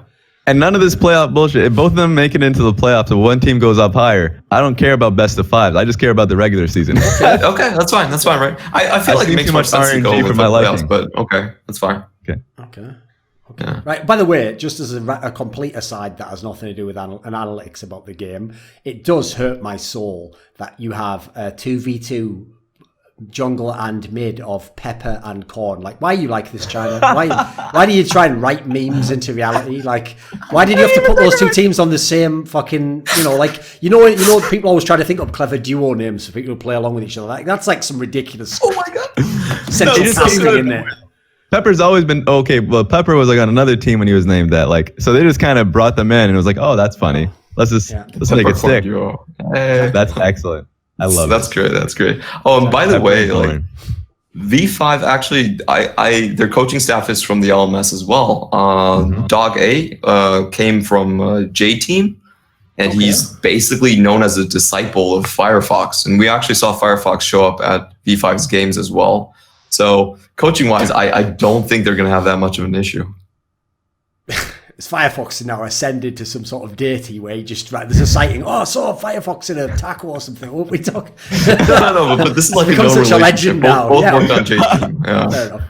Fair enough. Look into the cloud. Firefox is watching over he's you. He's just literally looking back, smiling, and then you know it's going to be a good day. It's like, oh, we shall be blessed and qualify for many world championships. I brought RNG out of the dump. Okay. At the very least, he brought RNG out the dump. No, so that's jokes something. aside, he's done some ridiculous shit. If you actually look at his career, his resume is pretty banging, I have to say. Okay, so we've held off for as long as we possibly can. Raz, even though it feels worthless because Uzi is not playing, we have to talk about RNG at some point in time. Yeah. So they lost to Sonning, but obviously as we set that up, that was a reasonable loss to expect. You know, if Sonning was going to be a good team, it was basically, that was more on Sonning's side. If they lost that, there'd be more questions about them. Yeah. Right. What do you make of your boy Wink, the brand new AD carry from the mines, fresh from the mines? He's getting his chance in the starting lineup. Not great, is it? Yeah. I kind of expected that. Just from the few games that I watch. I don't really watch Royal Club's LDL team a lot because it feels like they're kind of putting them into a storage. In terms of like the talent wise, it doesn't feel like it's ever a contender for the LPL. So the few games that I watched with Wink, he was competitive always, but he's never he was never an amazing AD carry for me. And so for that reason alone, just based off of the roster decisions in preseason, like Abel, the reason why Abel's not playing is not because Wink is better than Abel, because Abel is literally just wants playing time on their Royal Club roster. So it's like, in the meantime, I don't know what happens for Uzi in the foreseeable future, but at least Abel is going to be having actual experience on a stage and the LDL. Wink gets the back end of that. So it's just more so like, Wink, you can play until Chinese New Year's. Unfortunately for you, Royal Club, like RNG is only going to be playing 2 series until our Chinese New Year's? That's insane. Yeah, 2 series. So Uzi's coming back right quick for this team. Clement, what do you think of the current RNG, and are they just going to obviously slide all the other players back in? I guess the one part we should definitely address obviously is the top lane aspect. Yeah. Because they already, obviously, with Amazing J, didn't even play him in the first game. They played Tianci. So what's the situation there? Because people don't realise, IG didn't change their lineup, but actually this is the big change on RNG, obviously, because, this is a player I know, unfortunately. I feel like that Let Me guy is one of those players where if you only watch the World Championships, you'll never know how good this guy was, because his job in 2017 was absorb pressure and just make the other top laners not be really good. And then in 2018, unfortunately, he just had a really bad Worlds. It just looked fucking bad. So what do you think of the top lane situation for RNG? Because that's obviously a question mark even with Uzi back. Yes, I would say Let Me, for me, is the best player of the pool of the top laners that they currently have. And you have to remember that Let Me is not listed as retired. He can still play in any of the game. He's listed as inactive, which is weird term. Is this the LPL equivalent of he has gone out to the log cabin out in Montana somewhere, but he hasn't actually you can still reach him with the chopper if you need to bring him back for one last mission. It still might be possible. It's not even a technical term. They could still play in anytime they want. It's just a term that basically means the team said he's not going to play for now. But Let Me was an insane player in 2018. You watched Asian games. He was a great initiator, had a very high win rate on the champions like Ornn. And by the end of the split, he actually got his confidence and just his laning phase to the point where he actually was finding solo kills on even guys like the Shy. That's actually a stat. He never had a solo kill in Spring Split of 2018, but in Summer Split, he actually had a positive laning phase. He was getting solo kills. He actually had a really deep champion pool. He could play a 1-3-1, be a part of that branch that RNG needed him to be. And it was just very unfortunate for me that Worlds didn't go well. The pressure got to him, and things kind of collapsed on that end.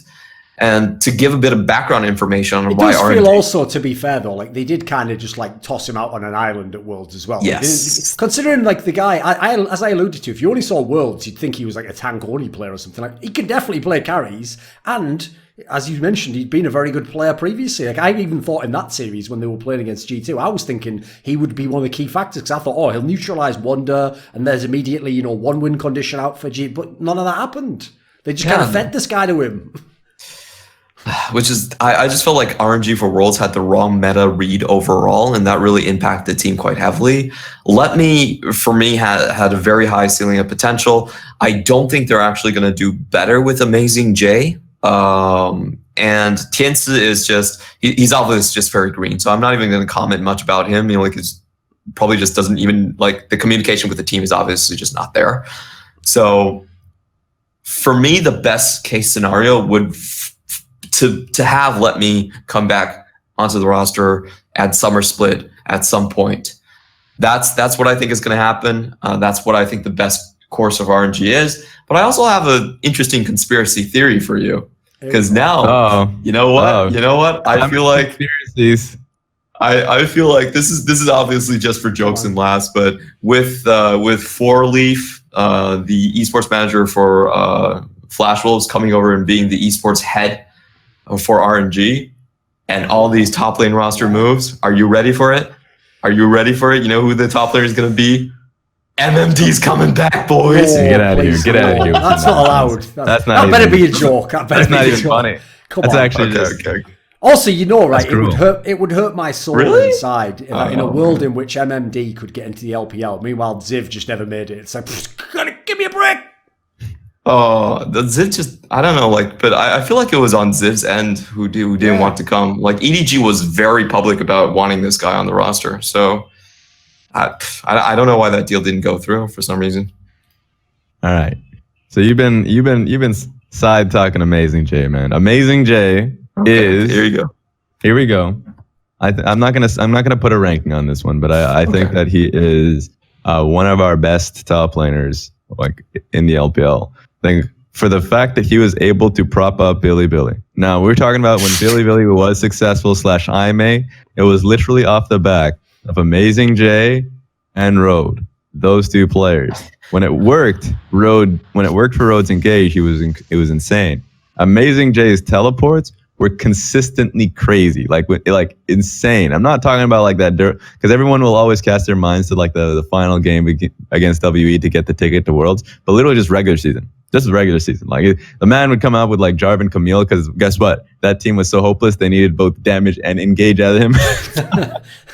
So that he's I guess I'll do both of them. So it just seemed like he only had Jarvan Camille in his champion pool, but you looked at the rest of the map and they just didn't have it. If you were looking at Athena, who else did they have? I know Mole came in much later.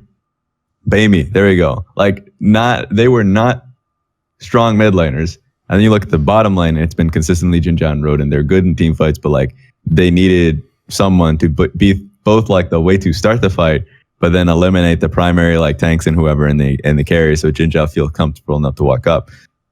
So it's tough. And now this is literally the first time you get to see Amazing J star on a top tier team for a consistent amount of time. Because his stint with EDG was a joke. That was a few games. It didn't make much sense.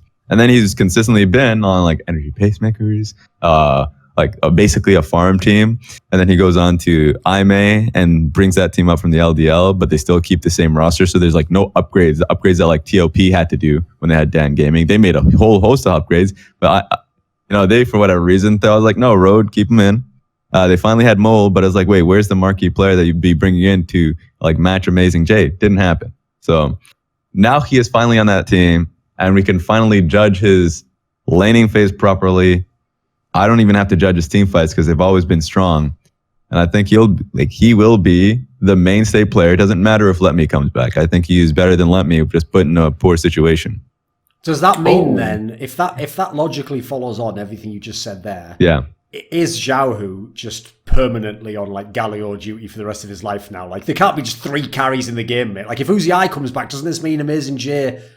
You will never see in Xiaohu the MVP again, right? So I think Amazing J he favors tanks more than actual carries. Even though he plays carries, I think that his natural inclination is just to go towards a Mundo or Ornn, something that is more team fight heavy and try and impact it in that sense. But even with that point being made, I think he's going to be on Xiaohu's still going to be on supportive champions. That won't change. When Uzi comes back, they're still going to play. In fact, when they had Zatai on that top lane, they had the flexibility to be we're playing through multiple lanes, but it's not going to be about Uzi. Now they've basically brought in a player who's came out public and said I am a tank player. You cannot move me. I'm a streaker in the sense that you play Mundo and Singed in Demacia Cup. And so okay, we're not having a damage to that top lane. And our mid lane is naturally just going to be supportive to Uzi. And I think that's just going to be their style. I don't know. What a weird team. Yeah. I'm not sure what's going on with Xiao. I felt like he probably just... I feel like the skill level and the communication with Karsa is not where it needs to be right now for RNG to hold on to a second place position at this point. That's one big worry for me for RNG. I'm actually not even that worried about the top side of the map. I feel like, you know, in the grand scheme of things, Amazing J, I still think Lemmy's a little bit better. Amazing J, of course, is a great player, but on RNG, they're going to be role players anyway. Yeah. But so my biggest concern actually is the Xiaohu point. Can he actually stand up to the other big mid laners that we're seeing in the LPL show up right now? Because if you look at all the rest of the teams, Knight's going to be showing around. You're going to have Doinby's looking very, very good in the meta right now. And the Scout is still always there. I feel like he's... Mid lane talent is crazy, as alluded to earlier. People just don't realize how deep it goes in the LPL now. It's nuts. Yeah. Like the top 8 is very fucking legit. Yeah. And I'm really worried about Xiao. The best player on RNG right now, hands down, has to go to Karsa. I feel like Karsa's been absolutely killing it. He's had crazy Kha'Zix games for the start of the split. But the weird thing is that even though he individually is winning out on the jungle matchups, he's not really winning the 2v2 with Xiaohu. And that for me is the biggest concern going forward. Well, there were a few points. I think you're probably referring to the Swinning series where they just kind of pummeled the Maple. I thought that they were doing fairly good there. I don't think it was either players. I think they were both playing well in the 2v2s or just straight out 2v1s because Maple was not getting much support in that one. But I think Maple is fine. I think the danger, because we've seen him through his, like, from solo queue, and we've seen him play whenever he gets his LeBlanc, Zoe, or Swain to some extent in last year. I never questioned Xiaohu's ability to come online. I think, like, every single time you question it during the regular season, he comes in playoffs and he plays mad. So, like, yeah, he that's is something. A player that plays up, for sure. Yes. So, like, I think it's literally just how much resources does he get? How much, what is his role? He definitely is a player that goes to his role playing when Uzi comes in.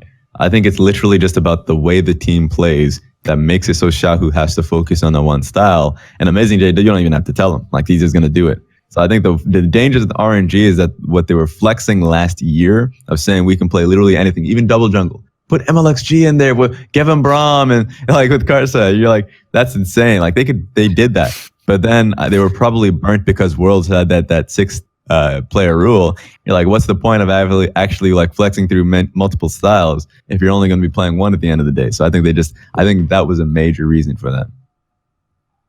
Right, what we're going to do is we're not going to talk about every team again. What I'll do is I'll cycle them in like Xeno Dragon when it makes sense to talk about them in an episode, you know. So for example, if you're a big fan of Vici Gaming, one guy out there in the world, we're not going to be talking about them this episode, so wait for another one for that one. Yeah, they've got to be relevant first, but obviously I've kept 2 teams towards the end that are relevant. So let's go with the team we alluded to before, EDG, the team that indeed will be playing against, who was it I said they were playing against next week? WE, that's right. So Clement, EDG. Has much changed? It seems like it's just the same team, but in a tougher LPL. Isn't it going to be worse for them? Don't slide further down the rankings? I do feel that is the trajectory for them. I don't think that they fixed a lot of their problems going into the last playoffs, which is, number one, I felt like Ray was very inconsistent in his play overall. And they also swapped in Clear Love back and forth during the playoff time, which I felt was a wrong move. This time around, I think Haro's going to get most of the starting time. Yep. I think you're still going to see some very uneven performances from Ray. I think Scout's going to still be good. But for me, personally, I feel like the biggest danger for this team is that LPL bot lanes have actually been upgraded. And you're not going to see Mako and iBoy be as dominant as they were at the start of at their starting point of 2017. I feel like Suning's bot lane gave them a complete thrashing. TOP's bot lane is looking actually very strong at this moment as well. And if you think about even for someone like FPX's bot lane, they look on point too. So I feel like for EDG, their biggest problem is that their bot side focus, team style, is probably not going to give them the early game advantages that it did in 2018. Yeah, I would agree with that to a certain extent. I think one thing that will be a positive to them is that you're right about Haro he's going to play most of the games. Like, that is definitely a big plus to them, is that they're just going to have a jungler they can rely on. The one thing I didn't like the EG organization doing is guaranteeing that we'll see Clear Love play one game. If he plays well in scrims, then have him play a game. But don't loom it over Haro, like at some point you're going to be like, he's going to play one game. It's like, what the hell? Yeah. I'm actually styling. Why are you guaranteeing he's going to come in at some point if I'm still doing well? Think it So, like, through, that makes- or EDG. Like, you don't need Klylov anymore. You can already make it to round of 8 of Worlds and go no further without him. So Yeah. that was it. That was his old specialty. So you've already Yeah. figured out how to do it without him now. You don't need him anymore. Let him go farm pigs. What he was meant to do, his true calling. I think like if you need Klylov back, like in Summer Split they needed him back, then bring him back. But don't like be talking like that when Haru is still on fire. It's like that's my big thing about that one.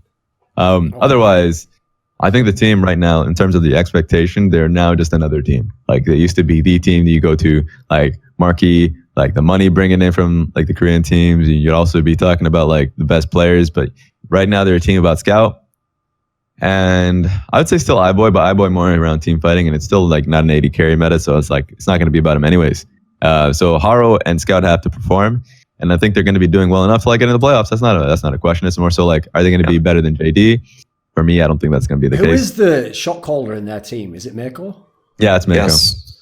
I would it be fair to say, like, whether it's just this lineup that he has had problems in that respect? Because I know a lot of people hold Mako in very high regard. They think he is still like one of the best LPL players, and he's built a great career. Obviously, even as players have come in and out of the lineup, obviously, as you alluded to, Clement, they did win with some of the core of this team a couple of years ago in the LPL in quite impressive fashion out of nowhere when it was a new era. But if you look at this team, like if I had to, as an outsider, just speculate at issues, first thing I would bring up is the shot calling. Because yes, okay, players like Ray clearly have some individual flaws, but they have a lot of talent in this team. And the amount of games I saw, this was obviously especially typified at Worlds, where in the first 15 minutes, they would make all kinds of players that were good and were getting them ahead. And it was looking like shit. And it was looking for some of those games, I've said this before, it actually looked like they could have beaten Fnatic, except that the games weren't 15 minutes long. Yep. So what... Is there some sort of like a cohesion problem in this team? Is the shot calling problem like what is? Because you know once they hit that like 20-25 minute mark, it's like at that point they can't make a right decision. It feels like. I agree. I actually do think that they have some shot calling issues, but I don't think all of it does stem from Mako necessarily. What I've seen is that EDG typically play pretty poorly when they have both Korean players on one side of the map. So I feel like it's more of an issue where not all of their like Korean to Mandarin shot calls have been completely smoothed out, right? And they just like the typical EDG fail in 20 to 25 minutes, and we've seen this happen plenty of times in 2018. Also in this split, is that they have Ray split pushing, they try to get a gank for Ray on the bottom side, and they give up Baron. Like that is the most typical EDG misplay that we've been seeing. Trade one kill for the Baron. Yes, trade one kill for the Baron, and most of the times it's because they're trying to get Ray or Scout ahead in that lane, and they don't have the communication to say, hey, this is going to be a timing issue when we try to head back. So I think Mako, of course, is still somewhat to blame since he's the main shot caller, but I also see that I still see some remnants of a communication problem between languages there. I think it's this individual decision making. Remember, you're right about the first 15, 20 minutes for EDG being excellent. A lot of that you can prepare beforehand, which kudos to their coaching staff. And also a lot of that comes down to just like your support working incredibly well with your jungle. And Haro needed a lot of that work in 2018. That was his rookie year. And on top of that, it didn't start well for him. It really got good near the end of it when he was working alongside Mako incredibly well. And then you get to post 20, where it is a lot about discipline, individual decision making. Like Ray individually, and if we're looking at Worlds, just a great example of that. His teleport when he just like randomly costed them the game against Fnatic, that is insane. There was multiple times where he's on side lanes and he just like, it's all about like what your top laner ends up doing. Do you go for a 1v1? Doesn't work out for him. Or if it's like, and a lot of this may be like throwing Ray under the bus, but like once again, Ray, iBoy, and Scout, you put them into a bag and they all exemplify all the things that you kind of like despise if you're a coaching staff, because you want to support them. You do. Because like they are such gifted players and talents. Right. You literally give them a good matchup and they should win you the matchups like 100% of the time. But then the unexplainable will happen consistently past the 25-minute mark, where they will just like think they're greedy enough that they will look for a play individually. They think they can get like a cheap victory, and then they'll go Baron, win the game, fireworks come out. But then it's more often than not, summer split, like you saw iBoy repeatedly look for individual outplays off us. Guys just jump in when he could have just stayed front to back discipline like SMLZ and Uzi does most of the time, and you'd win it out. He cost those teams the game by like just getting blown up because he's so focused on his own mechanics. There's so much faith in his own mechanics that he makes the wrong call. Like that happens for iBoy. Scout, that was his identity for a good majority of his career and time on EDG. And I think he made that one error when he was on Zoe versus Snake, but he's still playing exceptionally well, and he's actually getting better. I can't say that same for Ray. And if you are a shot caller, if you are Mako in that situation, and this is where I come in as a Mako apologist, he has done so well for this team for so long, and I think that the first 20 minutes is majority like based off of his calls because that's what you're hearing. But then you cannot explain like all of the like fuck ups that like when they were going up against Infinity, that kind of nonsensical mess up. You can't explain that a lot of times based off of his shot calling. It's more so that guy just messed up. What are we gonna do now? Like sure. There's just a lot of that with this team, and I think that it's mostly because this is the greenest team that we've seen from EDG. If they bring in a player, they usually have he's had like a whole host of experience. Ray has a bit of experience, of course, but Haru doesn't. iBoy doesn't. Scout has experience, but now you have like 2 to 3 players, if I'm including Ray into the mix, that don't have that big stage experience and the discipline that a lot of the top teams really need. Right, Clement, we've got one last team we're going to talk about on this episode. Oh, who's it going to be? I have saved, if you think who I haven't talked about, I've saved the best for last. Because obviously IG in theory is the default number 1 team, but I'd made them pretty early on because they've got the same lineup and they've beaten everyone. We haven't talked about Top Sports Gaming, Clement. So this is obviously a lineup that was very hyped coming in the off-season. They looked very strong. Obviously, as we've alluded to, they've even upgraded some of the good players they had in the team. Like the lineup looks fucking pretty good actually on paper. Has it lived up to the billing, Raz? Has it been the team they should be?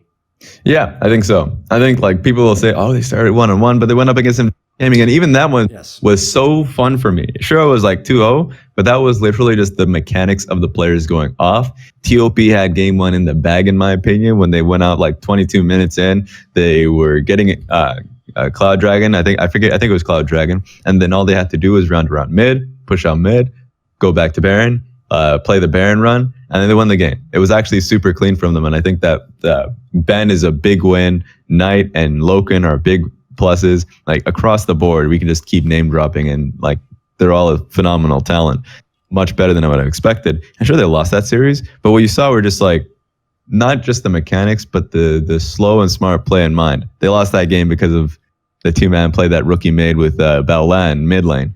But for me, this team is so hype. I think them and Suning are like gonna be fighting for the top spots.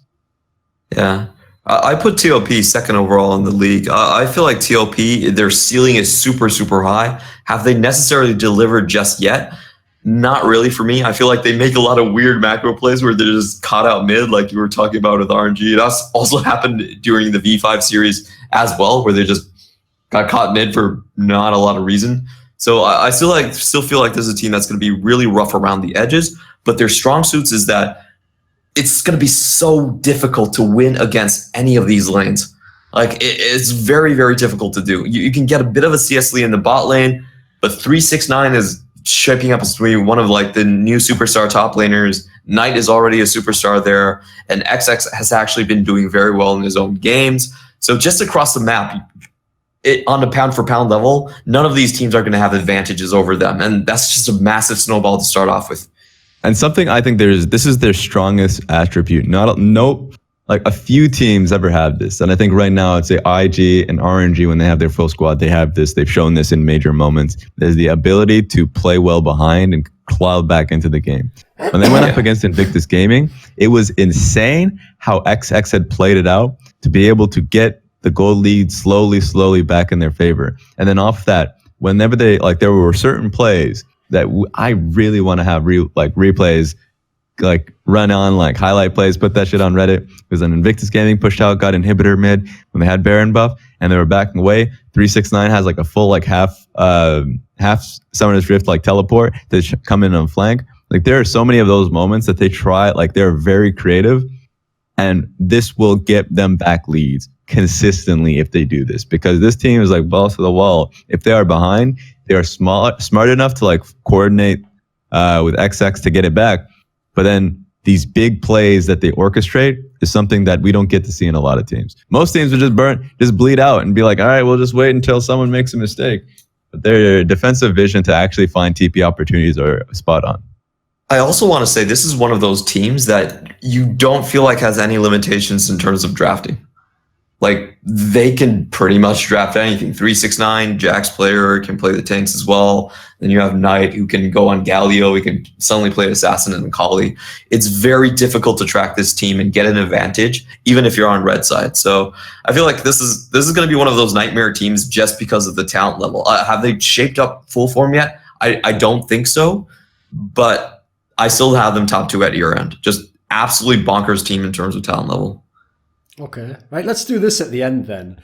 Since at the time that we're recording this, like this should come out like essentially Thursday, so the same day that I'm technically recording it, which will be before LPL because it's obviously the off day. So we've got the rest of week 2, and then most of week 3 might even be played before the next episode. So in theory, when we're looking at the schedule of what's coming up, right, give me what I want to do is this, like we've already highlighted some of the big games. So for example, like the obvious ones next week is, like I said, WEDG, you've got Sunning FPX, like those games, you know, stand out on the calendar. This week, I guess you could maybe say if Jingdong gets their shit together against IG, it's not a terrible matchup. There's not that many great ones this week, admittedly.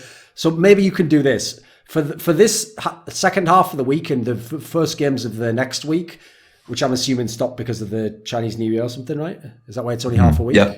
Right. Yeah. So for those games, how about this? Pick some players that people can watch. Like this player's going to pop off because he's playing against this team and he's going to have a strong game. He's going to be great. What are some preview the pop offs for me? Who's going to pop off, Clement? For week 3 starting, or the end of week 2, either part. The upcoming games, basically. Okay, the big one I want to say is Korn versus Kuro. We're going to put this to rest, but I feel like Korn is going to have a field day against him. I know you're really high on Kuro. I'm much lower on Kuro as a player. Oh my I want to prove this to you, Raz. Okay. I think Korn's going to have a great game to start this off. Okay. You ready to see that? Disrespect. I'm not ready to see any of that.